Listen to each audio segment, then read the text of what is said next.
मैं अपना काम कर सकता हूं। देखिए, आपने अपने तरीके से प्रयास किया। मैं यही कहना चाहता हूं निवेशकों से कि अगर सब लोग इकट्ठा होकर के उस दिन भी बड़ी संख्या में आते तो शायद सरकार पे और सहारा प्रबंधन में ये संदेश जाता कि देखिए ये लोग सड़क पर उतर रहे हैं और कोई आप लोग कोई बलवा नहीं कर रहे थे। शांतिपूर्ण प्रदर्शन करना, शांतिपूर्ण अपनी बात रखना, चाहे वो सड़क पर उतर के कहें चाहे अकेले में कहें, यह आपका अधिकार है।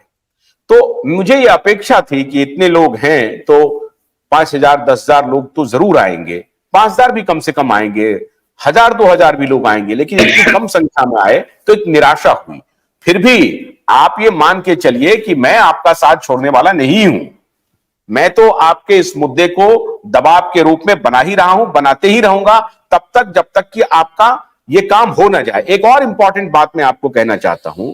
मैंने आज ये सवाल क्यों पूछा है कि हड़पना कौन चाह रहा है और कौन कहां पे क्या ट्विस्ट करना चाह रहा है। देखिए, सहारा प्रबंधन भी इसमें खेल कर रहा है, इसीलिए अब आपको सहारा प्रबंधन को डायरेक्ट जो है सो निशाने पर लेना पड़ेगा और उनको बार बार अभी माननीय स्वप्ना राय जी को आपको खत लिखना पड़ेगा, आपको ओपी श्रीवास्तव को लिखना पड़ेगा और जो उनके दोनों पुत्र हैं उनको लिखना पड़ेगा और उनको कहना पड़ेगा कि साहब ये नहीं चलेगा कि अब सहारा श्री चले गए, अब हमारा कोई माए बाप नहीं है।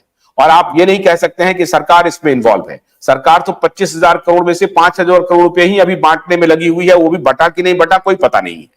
और सरकार से आपको ये पूछना है कि 90 दिनों में जो आपने भुगतान का 9 महीने में जो आपने भुगतान का गारंटी किया है उसमें से 4 महीने चले गए हैं। जुलाई, अगस्त, सितंबर, अक्टूबर, नवंबर, दिसंबर हो गए, 5 महीने लगभग चले गए हैं। तो 9 महीने हो गए बॉस, 9 महीने हो गए।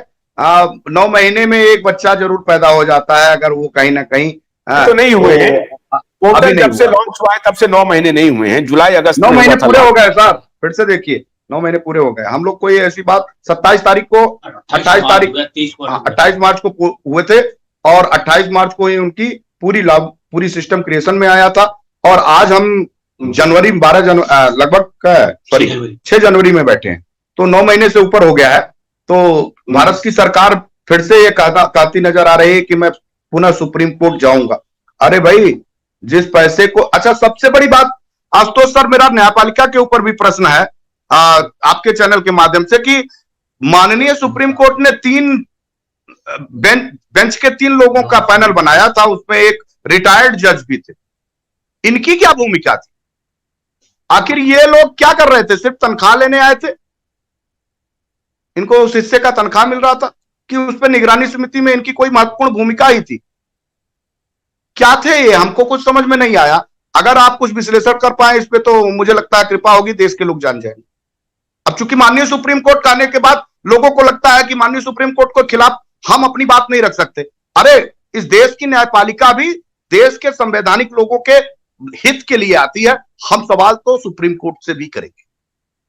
भोलानाथ का ब्रश कटर एक बैटरी चालित मशीन है जिसका चार्जिंग समय 3.5 घंटे है। यह 6 से 8 घंटे के प्रभावशाली संचालन समय का दावा करता है, जिससे यह एक बार चार्ज करने पर 16,000 वर्ग फुट गेहूं या चावल के खेतों को कुशलतापूर्वक काट सकता है, जबकि इसका पेट्रोल समकक्ष व्यक्ति उसी कार्य के लिए 1,000 रुपए मूल्य का पेट्रोल खर्च करता है।